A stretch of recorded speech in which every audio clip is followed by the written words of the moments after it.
Hello mga kabarkads, another day, another vlog na naman tayo mga kabarkads. And mga kabarkads, itong pinakita ko sa inyo, ito yung bypass road na marami pa siguro hindi alam nito na ginagawa ngayon dito. Ito yung from Barangay Waan going to Barangay Tigato bypass road. Kapag matapos mga kabarkads, ito is napakagandang bypass road ito. Kasi mas pinadali mo yung pagpunta mo dito sa Barangay Waan Magtuod. Yan. Ito yung papunta ng Magtuod. Yan, yung kabundukan dito is tinanggal yung kalupaan dito para gawing kalsada. Iwan ko kung didiretso ba ito. Doon may bakante doon sa dulo. Kung diretso ba itong kalsada na ito o dito lang sa umay. Ito yung old road sa baba ng Barangay Waan. Yan, papunta ng Magtuod at papunta ng Tigato. Yan, itong kalsada. Ewan ko kung diretso ba ito dito. Kasi biglang may malaki ding bakante na lupa dito.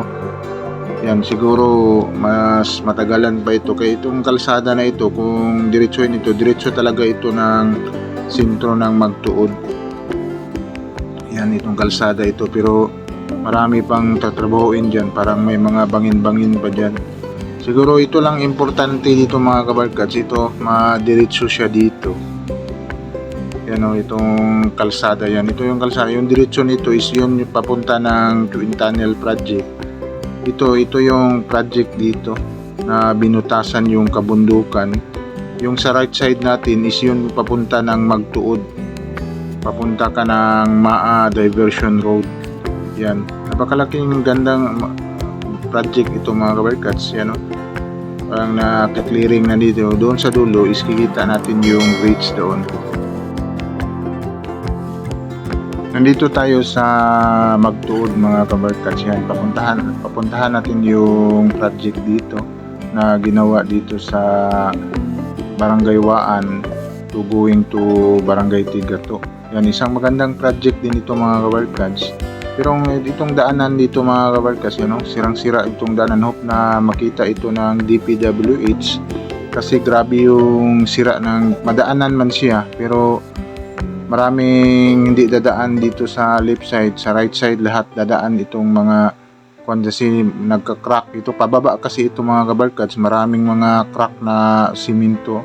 Hope na matutukan ito ng DPWH kasi delikado din ito sa mga motorista na dumadaan dito lalo na kung umuulan. Yan, malapit na tayo dito sa project mga kabarkads. Itong nakikita ninyo sa drone shot natin. Yan, malapit lang ito sa Magtuod. Yan, itong project na ito. Isang magandang bypass road ito kapag matapos itong project na ito. Ito na siya mga kabarkads, yung nakikita natin sa drone shot. Ito pala yung nag-connect sila dito, nag-clearing na yan, pinatag na nila dito tapos natambak. Baka didiretso ito dito mga kabarkads, papunta doon sa Magtuod. Kung ano bang plano dito is dito lang ba siya papunta doon, baka may kalsada ito papunta doon talaga sa Magtuod. Yan, wala nang nakalagay sa kanila dito. Yan, kukunan natin ito ng top view mga kabarkads. Doon tayo sa kabila kasi lalabas ito doon sa may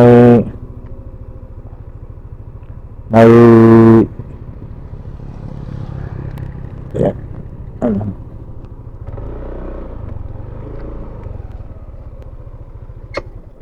lalabas ito doon sa may Tigato. Yan, itong project nila dito. Yan, mataas pala yung sa mga kabarkads. Diretso may tulay na doon sa Davao River. Doon tayo pupunta sa kabila. Based sa nakita natin kang shoutout kay Diniture Adventure doon sa May Yanggurin Street sa Tigato. Yan.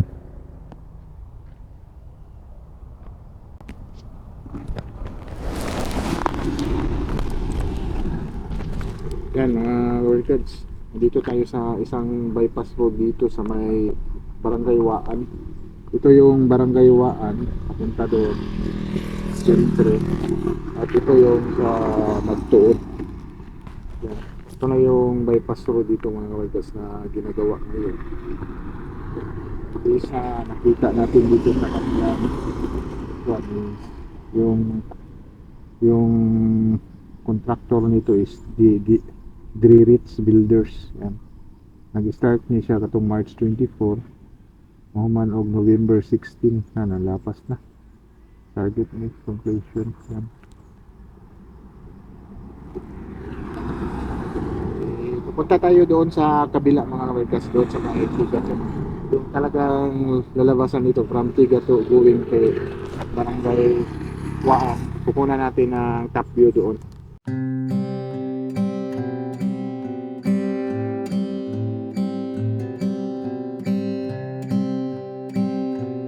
Yan, galing tayo doon sa kabundukan na tinabtab mga kawarkats. Yan, papunta ito yung may daan na maliit lang. Siguro ito yung old road.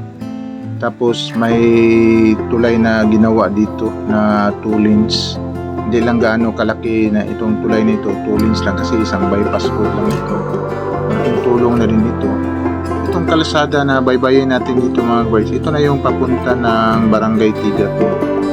Yan, tinatawag daw ito dito na lugar, ibang pangalan dito, pero doon sa malaking kalsada na tinatawag daw na yan na Yanggurin o Yanggurin Street o Yanggurin Village. Ano ba yung kung basta nagtanong ako dyan, Yanggurin daw ito na kalsada. Marami ding mga bahay dito pero malaki yung kalsada dito mga kabarkads.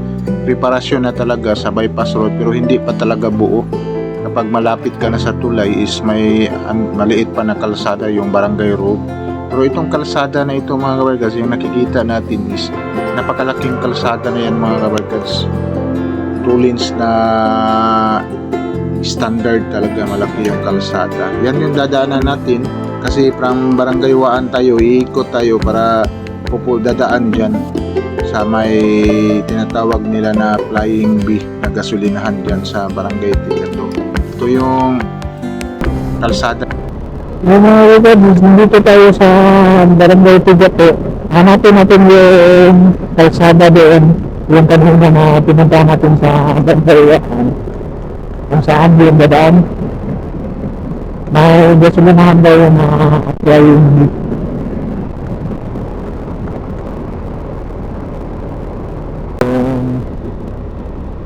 Ito pala yung kalsada mga workers dito sa Corbado.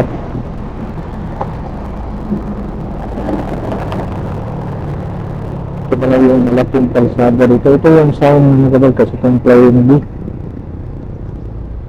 Yung malaking kalsada. Yung malaking feelings pala ito dito. Base kay The Nature Adventures Yanggurin, parang Yanggurin Street daw ito.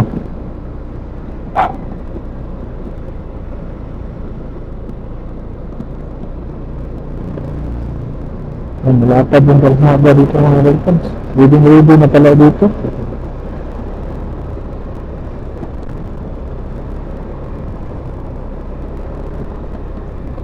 Makainga na dyan di Paris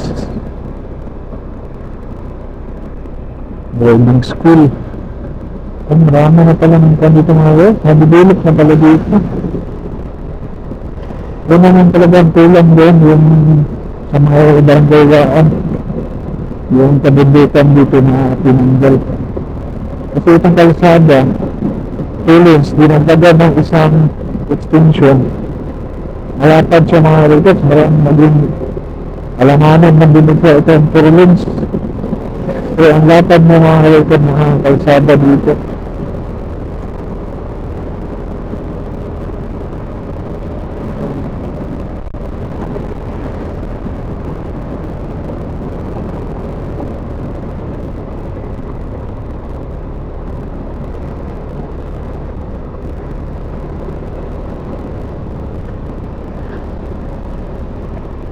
Marami pa ng bahay dito mga robots. Ayan.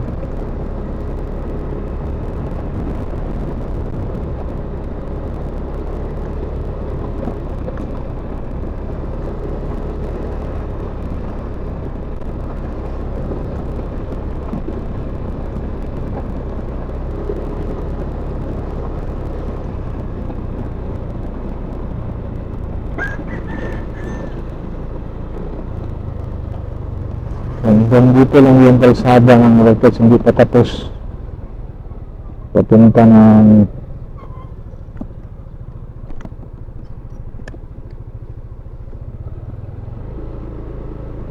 doon na yung kalsada. Dito is i-construct pa dito banda. Yan, di mas binatasan ng kalsada dito.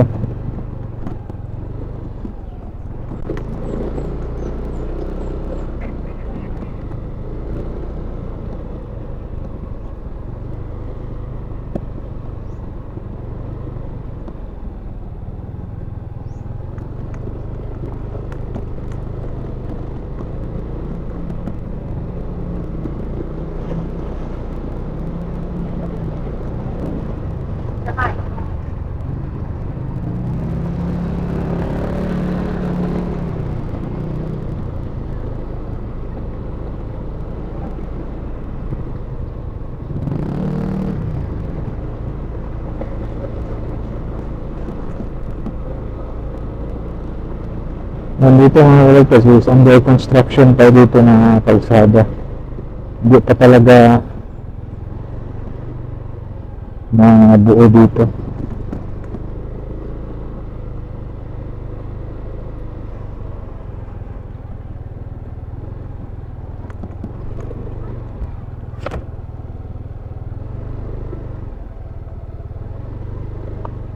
Yan, ito yung tulay nila mga robots na ginawa dito.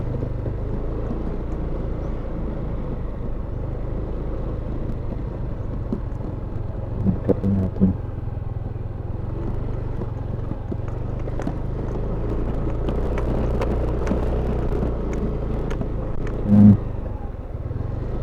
Tulings lang siya mga robots dito. Ayan, kabok. Yan yun ang kabundukan ng robots na ito yung Davao Ribbon. Ito pa rin yung quarry site nila.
Mga robots.